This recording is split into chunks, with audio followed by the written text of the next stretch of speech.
ಪ್ರಶ್ನೆ 914 ಮಾನ್ಯ ಗ್ರಾಮೀಣಾಭಿವೃದ್ಧಿ ಮತ್ತು ಪಂಚಾಯತ್ ರಾಜ್ ಸಚಿವರಿಗೆ ಉತ್ತರಿಸಲು ಕೋರುತ್ತೇನೆ. ಮಾನ್ಯ ಗ್ರಾಮೀಣಾಭಿವೃದ್ಧಿ ಸಚಿವರು ಪಂಚಾಯತ್ ರಾಜ್ ಇವರು ಉತ್ತರಿಸಿದಲ್ಲಿ ಸ್ಪಷ್ಟವಾಗಿದೆ.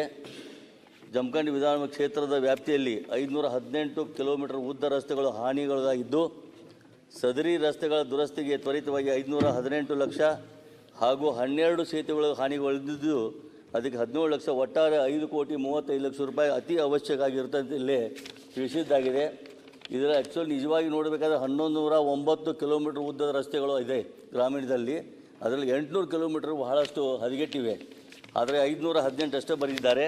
ಅದನ್ನು ಸರಿಪಡಿಸ್ಕೋಬೇಕು ಅಂತ ನಾನು ಕೇಳ್ಕೋತಾ ಇದ್ದೀನಿ. ಕೊನೆಗೆ ಮಾನ್ಯ ಮಂತ್ರಿಗಳು ಆರ್ಥಿಕ ಇಲಾಖೆ ಒದಗಿಸುವ ಅನುದಾನದ ಲಭ್ಯತೆ ಅನುಸಾರ ಸದರಿ ವಿಧಾನಸಭಾ ಕ್ಷೇತ್ರ ರಸ್ತೆಗಳ ದುರಸ್ತಿಗೆ ಕ್ರಮ ಕೈಗೊಳ್ಳಬೇಕಿದೆ ಅಂತ ಬರೆದಿದ್ದಾರೆ. ಇದನ್ನು ನಿಶ್ಚಿತವಾಗಿ ಬಹಳ ಅತಿ ಶೀಘ್ರದಲ್ಲಿ ಮಾಡುವಂಥ ಕೆಲಸ ಇದಾಗಿದೆ. ನನ್ನ ಕ್ಷೇತ್ರದಲ್ಲಿ 65% ರೈತರು ಹೊಲ ಗದ್ದೆಗಳಲ್ಲಿ ವಸತಿ ಮಾಡಿಕೊಂಡಿದ್ದಾರೆ. ಅಷ್ಟೇ ಅಲ್ಲ, ಕಬ್ಬು ಬೆಳೆಯ ಜೊತೆಗೆ ದ್ರಾಕ್ಷಿ ಬೆಳೆ, ಚಿಕ್ಕು, ಪಪ್ಪಾಯಿ ಇತ್ಯಾದಿ ತೋಟಗಾರಿಕೆ ಹಂಪಲುಗಳನ್ನು ಯಥೇಚ್ಛವಾಗಿ ಬೆಳೀತಾ ಇದ್ದಾರೆ. ಮತ್ತು ಇತರ ಬೆಳೆಗಳಾದ ಜೋಳ, ಗೋಧಿ, ಕಡಲೆಕಾಳು, ಸೂರ್ಯಕಾಂತಿ, ಈರುಳ್ಳಿ, ಅರಿಶಿನ ಇತ್ಯಾದಿ ಕೃಷಿ ಬೆಳೆಗಳನ್ನು ಕೂಡ ರೈತರು ಬೆಳೀತಾ ಇದ್ದಾರೆ. ಈ ಕ್ಷೇತ್ರದಲ್ಲಿ ಕೂಡ ಹೈನುಗಾರಿಕೆ ಬಹಳಷ್ಟು ಅಭಿವೃದ್ಧಿ ಕೂಡ ಗೊಂಡಿದೆ. ಇವೆಲ್ಲಗಳನ್ನು ಸಾಗಿಸಲಿಕ್ಕೆ ಸರಿಯಾದ ರಸ್ತೆಗಳಿಲ್ಲ. ಇದೇ ಈಗ ನಾವು ಮತ್ತೊಂದು ನಿದರ್ಶನ ನಮಗೆ ತಿಳಿಸುವುದಂದರೆ, ಅಲ್ಲಿ ರಸ್ತೆಗಳು ಕೆಲವೊಂದು ಕಡೆ ಗರ್ಭಿಣಿಯರನ್ನು ಹೆರಿಗೆಗೋಸ್ಕರ ಆಸ್ಪತ್ರೆ ಸಾಗಿಸ್ಬೇಕಾದ್ರೆ ಗಾಡಿ ಕೂಡ ಬರ್ತಾ ಇಲ್ಲ. ಅಲ್ಲೇ ಜೋಳಿಗೆ ಮಾಡಿ ಆ ಜೋಳಿಗೆ ಹಾಕೊಂಡು ಕೇಸಿಂದ ಕರ್ಕೊಂಡು ಆಸ್ಪತ್ರೆಗೆ ಹೋಗುವಂಥ ಪ್ರಸಂಗ ಒದಿದೆ. ಅವರು ನಮಗೆ ಶಾಪ ಕೂಡ ಹಾಕ್ತಾ ಇದ್ದಾರೆ ಸರ್ಕಾರದ ಮೇಲೆ ಮತ್ತು ನನ್ನ ಮೇಲೆ. ನೀವು MLA ಆಗಿ ನೀವು ಏನು ಮಾಡ್ತಾ ಇದ್ದೀರಿ, ಏನು ಆಗ್ತಾಯಿದೆ ಅಂತ ಕೇಳ್ತಾ ಇದ್ದಾರೆ. ಸಂಪೂರ್ಣ ರಸ್ತೆಗಳು ಹದಗೆಟ್ಟು ಹೋಗಿ ಪೂರ್ತಿ ನಮ್ಮ ಹೆಸರನ್ನು ಬಹಳ ಕೆಡಿಸ್ತಾ ಇದ್ದಾರೆ. ಭಾಳ ನೋವು ಕೂಡ ಆಗ್ತಾಯಿದೆ. ಈಗ ಇವತ್ತು ಗರ್ಭಿಣಿಯರ ರೋಗ ರುಜಿಗಳನ್ನು ತಮ್ಮ ಎಲ್ಲ ತೊಗೊಂಡು ಹೋಗ್ಬೇಕಾದ್ರೂ ಕೂಡ ಸಾಗಿಸಲಿದ್ದಾರೆ. ಮಕ್ಕಳು ಇವತ್ತು ಶಾಲೆಗೆ ಕೂಡ ಹೋಗ್ಬೇಕಾತಂದರೆ ಈಗಾಗಲೇ 60-65% ರೈತರು ಇವತ್ತು ಹೊಲ ಗದ್ದೆಗಳಲ್ಲಿ ಇದ್ದಾರೆ. ಅಲ್ಲಿ ಸಂಪರ್ಕ ರಸ್ತೆಯಲ್ಲಿ ಸ್ಕೂಲ್ ಬಸ್ಗಳು ಬರ್ತಾ ಇಲ್ಲ. 2 ಕಿಲೋಮೀಟರ್ 3 ಅದಕ್ಕೆ ಇಷ್ಟೇ. ಇದು ನಿಜವಾದ ಸಂಗತಿ ನಾನು ಹೇಳ್ತಾ ಇದ್ದೇನೆ. ಅದಕ್ಕೆ ತ್ವರಿತವಾಗಿ ಇದಕ್ಕೆ ಲಕ್ಷ್ಯ ಕೊಟ್ಟು ಆದಷ್ಟು ಬೇಗ ಕನಿಷ್ಠ ಒಂದು 10 ಕೋಟಿ ರೂಪಾಯಿ ಇದು ಕೊಟ್ಟಿದ್ದಾದ್ರೆ ಮಾತ್ರ ಸರಿ ಹೋಗ್ತದ ಅಂತ ನಾನು ಹೇಳ್ತಾ ಇದ್ದೇನೆ. ಬರೀ 5 ಕೋಟಿ ಹೇಳ್ತಾರೆ, ಅದರಿಂದ ಏನು ಕೆಲಸ ಆಗೋದು? ಒಂದು ಕಿಲೋಮೀಟರ್ಗೆ 1 ಲಕ್ಷ ಹೇಳ್ತಾರೆ. ಏನು ಅದನ್ನು ರಿಪೇರ್ ಮಾಡಿದ್ರು ಕೂಡ ಸರಿ ಆಗೋದಿಲ್ಲ. ಅದಕ್ಕೆ ಇನ್ನೊಂದು ವಿಷಯ ಅತಿ ಗಂಭೀರವಾದದ್ದು ಅಂದರೆ, ಈಗಾಗಲೇ ನಾನು ಮಾನ್ಯ ಸಚಿವರಿಗೆ ಭೇಟಿಯಾಗಿ ನಾನು ಸ್ವತಃ 2-3 ಸಲ. 1.5 ವರ್ಷ ಹಿಂದೆ ಬರಗಾಲ ಇದ್ದ ಕಾರಣ ಸಂಪೂರ್ಣ ಕೃಷ್ಣಾ ನದಿಯಲ್ಲಿ ನೀರೇ ಇದ್ದಿದ್ದಿಲ್ಲ. ಆ ಹೊತ್ತಿನಾಗ ಬೋರ್ಗಳನ್ನು ಹಾಕಿ ಕೆಲವೊಂದಿಷ್ಟು ಜನರಿಗೆ ನೀರಿನ ಕುಡಿಲಿಕ್ಕೆ ಸೌಕರ್ಯ ಮಾಡಿಕೊಡ್ತು, ದನಕರುಗಳಿಗೆ ಸೌಕರ್ಯ ಮಾಡಿಕೊಡ್ತು. ಆವಾಗ ಬೋರ್ ಹಾಕಿದ್ದಕ್ಕಾಗಿ 1,98 ಲಕ್ಷ ರೂಪಾಯಿಗಳ ಖರ್ಚು ನಾವು ಮಾಡಿದ್ದು. ಟಾಸ್ಕ್ ಫೋರ್ಸಲ್ಲಿ ಕೂಡ ಚರ್ಚೆ ಆಗಿತ್ತಿದ್ದು. ಅದಕ್ಕೆ ಮಾಡಲಾಗಿ ಇವತ್ತು 1.5 ವರ್ಷ ಆಯಿತು. ಇನ್ನೂವರೆಗೂ ಅವ್ರ ಕಾಂಟ್ರಾಕ್ಟರ್ ಏನು ಬೋರ್ ಹೊಡೆದಾರ ಅವ್ರಿಗೆ ಇನ್ನೂವರೆಗೂ ಹಣ ಸಿಗ್ತಾ ಇಲ್ಲ. ಅವ್ರು ನನ್ನ ಮನೆ ಮುಂದೆ ಬಂದು ಕೂತು ಪ್ರತಿದಿನ ನನ್ನ ಜಗಳ ತೆಗಿತಾ ಇದ್ದಾರೆ. ಅದಕ್ಕೆ ಇದೊಂದು ಸಲ, ಮುಂದಿನ ಸಲ ಇಂಥ ಕಾರ್ಬಾರ್ ಮಾಡೋದು ನಾವು ಇದು ಮಾಡಿದೀವಿ ಕಾರವಾರ. ಇದಕ್ಕೆ ದಯವಿಟ್ಟು 3 ಸಲ ಅವ್ರಿಗೆ ಭೇಟಿಯಾಗಿದ್ದೀನಿ.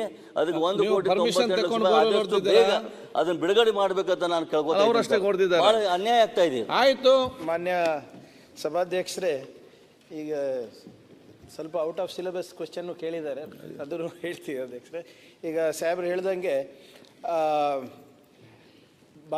ಏನು ಸ್ವಲ್ಪ ಕಳೆದ 1-2 ವರ್ಷದಿಂದ ಸಾಕಷ್ಟು ಮಳೆ ಸುರಿದಿರೋದ್ರಿಂದ ಎಲ್ಲ ರಾಜ್ಯಾದ್ಯಂತ ರಸ್ತೆಗಳು ಗ್ರಾಮೀಣ ಮಟ್ಟದಲ್ಲಿ ಇರ್ಬೋದು ಅಥವಾ ಮುಖ್ಯ ರಸ್ತೆಗಳು ಹಾಳಾಗಿರೋದು ನಿಜ ಅಧ್ಯಕ್ಷರೇ. ಅದಕ್ಕೆ ಕೂಡ ನಾವು ಹೋದ ಬಾರಿ NDRF, SDRF ನಮ್ಮ ಪ್ರಕಾರ ಹಣವನ್ನು ನಾವು ಬಿಡುಗಡೆ ಮಾಡಿದ್ದೀವಿ ಅಧ್ಯಕ್ಷರೇ. ಕಳೆದ 2 ವರ್ಷದಲ್ಲಿ ಸುಮಾರು 12.97 ಕೋಟಿ ರೂಪಾಯಿಯನ್ನು ಜಮಖಂಡಿ ಕ್ಷೇತ್ರಕ್ಕೆ ನಾವು ಆಗಲೇ ಕೊಟ್ಟಿದ್ದೇವೆ. ಮತ್ತು ಮೊನ್ನೆ ಮಾನ್ಯ ಶಾಸಕರ ಒಂದು ಬೇಡಿಕೆ ಮೇರೆಗೆ 50 ಲಕ್ಷ SCPನಲ್ಲೂ ಕೊಟ್ಟಿದ್ದೇವೆ. ಅವರು ಮತ್ತು ನಮ್ಮ ಪ್ರಗತಿ ಪಥದಲ್ಲಿ ಈಗಾಗಲೇ ಎಲ್ಲ ಡಬ್ಲ್ಯೂಗಳ ಹತ್ರ ಶಾಸಕರ ಒಂದು ವಿವೇಚನೆಗೆ ಬಿಟ್ಟು ನಾವು 15-18 ಕಿಲೋಮೀಟರ್ ಕೂಡ ನಾವು ಎಲ್ಲರಿಗೂ ಕೂಡ ಆಗಲೇ ಕೊಡಬೇಕು ಅಂತ ನಿರ್ದೇಶನ ನಮ್ಮ ಇಲಾಖೆಯಿಂದ ಹೋಗಿದೆ ಅಧ್ಯಕ್ಷರೇ. ಅದರಲ್ಲಿ ನಿಯಮಗಳನ್ನು ಸರಳೀಕರಣ ಮಾಡಿ ಆರ್ಥಿಕ ಚಟುವಟಿಕೆಗಳಿಗೆ ಅಂದರೆ ಮೇಜರ್ ಎಕನಾಮಿಕ್ ಆ್ಯಕ್ಟಿವಿಟೀಸಿಗೆ ಯಾವುದಾದ್ರೂ ಇರ್ಬೋದು, ಅದು ಮಾರುಕಟ್ಟೆಗಿರ್ಬೋದು ಅಥವಾ APMC ಯಾರ್ಡ್ಗಳಿಗಿರ್ಬೋದು, ಶಾಲೆಗಿರ್ಬೋದು, ಇಂಡಸ್ಟ್ರಿಯಲ್ ಏರಿಯಾಗಳಿರ್ಬೋದು ಕೊಡ್ಬೋದು ಅಂತ ನಾವು ಸರಳೀಕರಣ ಮಾಡಿ ನಾವು ಕೊಟ್ಟಿದ್ದೇವೆ ಅಧ್ಯಕ್ಷರೇ. ಅಂಥದ್ರಲ್ಲಿ ಕೊಟ್ಟರೆ ಮಾಡ್ತೀವಿ. ಮತ್ತು ಹೊಲಕ್ಕೆ ಹೋಗೋ ದಾರಿ ಅಂತ ಕೇಳಿದರು. ನಮ್ಮ ಹೊಲ ನಮ್ಮ ರಸ್ತೆ ಅಂದ್ಬಿಟ್ಟು ಹಿಂದೆ ಕಾರ್ಯಕ್ರಮ ಇತ್ತು ಅಧ್ಯಕ್ಷರೇ, ಅದು ಈಗ ಬಂದಾಗೆ 6-7 ವರ್ಷ ಆಗಿದೆ. ಆದರೆ ಮೊನ್ನೆ ಮಾನ್ಯ ಮುಖ್ಯಮಂತ್ರಿಗಳೇನು ಅನುದಾನವನ್ನು ನೀಡ್ತೀನಿ ಅಂತ ಹೇಳಿದ್ದಾರೆ, ಅದರಲ್ಲಿ ಅಪ್ ಟು 3 crores ಹಣಾದಿ ರಸ್ತೆಗಳಿಗೆ ತಗೋಬೋದು ಅಂತ ಕೂಡ ನಾವು ಮಾನದಂಡದಲ್ಲಿ ಹಾಕಿದ್ದೇವೆ ಅಧ್ಯಕ್ಷರೇ. ಅದರಲ್ಲಿ ಅವರು ವಿವೇಚನೆ ಮೇರೆಗೆ ಅದು ಕೊಡ್ಬೋದು ಅಧ್ಯಕ್ಷರೇ. ಮತ್ತು ಮುಖ್ಯವಾಗಿ ಯಾವುದೋ ಒಂದು ಶಾಲೆಗೆ ಹೋಗೋಕ್ಕೆ ದಾರಿ ಇಲ್ಲ ಅಂತ ಇದ್ದರೆ ಅದನ್ನು ಏನಾದರೂ ಸ್ಪೆಸಿಫಿಕ್ಕಾಗಿ ನನಗೆ ಕೊಟ್ಟರೆ ಅದನ್ನು ನಾನು ಮಾಡಿಸ್ಕೊಡ್ತೀನಿ ಅಂತ ನಾನು ಮಾತು ಕೊಡ್ತಾ ಇದ್ದೀನಿ ಅಧ್ಯಕ್ಷರೇ. ಮತ್ತು ವಿಶೇಷವಾಗಿ ಬೋರ್ವೆಲ್ ವಿಚಾರಗಳ ಬಗ್ಗೆ ಮಾತಾಡಿದ್ರು. ಹಿಂದಿನ ಅವಧಿನಲ್ಲಿ ಕೆಲವು ಬೋರ್ವೆಲ್ಗಳು ಹಾಕ್ಸಿದ್ದೀವಿ, ಅದಕ್ಕೆ ದುಡ್ಡು ಬಂದಿಲ್ಲ ಅಂತ ಅವ್ರು ಹೇಳೋದು ನಿಜ ಅಧ್ಯಕ್ಷರೇ. 2-3 ಸರಿ ಬಂದು ಭೇಟಿಯಾಗಿದ್ದಾರೆ. ಆದರೆ ಯಾವುದೇ ಕೂಡ ಏನು ನಿಯಮಾವಳಿ ಪ್ರಕಾರ ಅಲ್ಲಿ ಟಾಸ್ಕ್ ಫೋರ್ಸ್ನಲ್ಲಿ ಅದನ್ನು ಇಟ್ಟು ಅನುಮೋದನೆ ಮಾಡಿ ಕೊಟ್ಟಿಲ್ಲ ಅಧ್ಯಕ್ಷರೇ. ನಾವು ಭಾಳ ಸ್ಪಷ್ಟವಾಗಿ ನಮ್ಮ ಸರ್ಕಾರ ಬಂದಾಗಿಂದ ನಿರ್ದೇಶನಗಳು ನೀಡ್ತಾ ಇದ್ದೀವಿ. ನೀವು ಬರಗಾಲದಲ್ಲಿ ಬೋರ್ವೆಲ್ ಕೊಡಿಸ್ಬೇಕಾದಾಗ ದಯವಿಟ್ಟು ಆ ನಿಯಮಾವಳಿ ಪ್ರಕಾರ ಮಾಡಿ, ನಿಯಮಗಳ ಪ್ರಕಾರ ಮಾಡಿ, ಟಾಸ್ಕ್ ಫೋರ್ಸ್ನಲ್ಲಿ ಇಟ್ಟು ನೀವು ಮಾಡಿ ಅಂತಲೇ ನಾವು ಹೇಳ್ಕೊಂಡು ಬಂದಿದ್ದೀವಿ ಅಧ್ಯಕ್ಷರೇ. ಈ ಒಂದು 3-4 ಜಿಲ್ಲೆಗಳಲ್ಲಿ ಇಂಥದ್ದಾಗಿದೆ ಅಧ್ಯಕ್ಷರೇ. ಅದನ್ನು ಟಾಸ್ಕ್ ಫೋರ್ಸ್ನಲ್ಲಿ ಇವರು ಈಗ ಇಟ್ಬಿಟ್ಟು ನಮಗೆ ಅನುದಾನ ಕೊಡಿ ಅಂತ ಇದ್ದಾರೆ ಅಧ್ಯಕ್ಷರೇ. ಅದೆಲ್ಲ ಅನುದಾನ ಈಗಾಗಲೇ SDRF NDRF ನಾಮ್ಸ್ ಪ್ರಕಾರ ಇರ್ತದೆ. ಸೊ ಅದು ಪರಿಶೀಲನೆ ಹಂತದಲ್ಲಿದೆ ಅಧ್ಯಕ್ಷರೇ. ಅದು ವಿಶೇಷವಾಗಿ ಮುಖ್ಯಮಂತ್ರಿಗಳ ಅನುಮೋದನೆ ಕೊಟ್ಟರೆ ಅದು ಇರ್ಬೋದು. ಮತ್ತು ಬೇರೆ ಜಿಲ್ಲೆಗಳಲ್ಲಿ ಯಾವ ಇಂಥ ಸಮಸ್ಯೆ ಇದೆ ಅದನ್ನು ಮಾಡಿಕೊಡ್ತೀವಿ ಅಧ್ಯಕ್ಷರೇ. ಹೆಚ್ಚಿನ ವಿಡಿಯೋಗಳಿಗೆ ಪ್ರತಿಧ್ವನಿ ಯೂಟ್ಯೂಬ್ ಚಾನೆಲ್ ಸಬ್ಸ್ಕ್ರೈಬ್ ಮಾಡಿ, ಬೆಲ್ ಐಕಾನ್ ಕ್ಲಿಕ್ ಮಾಡಿ.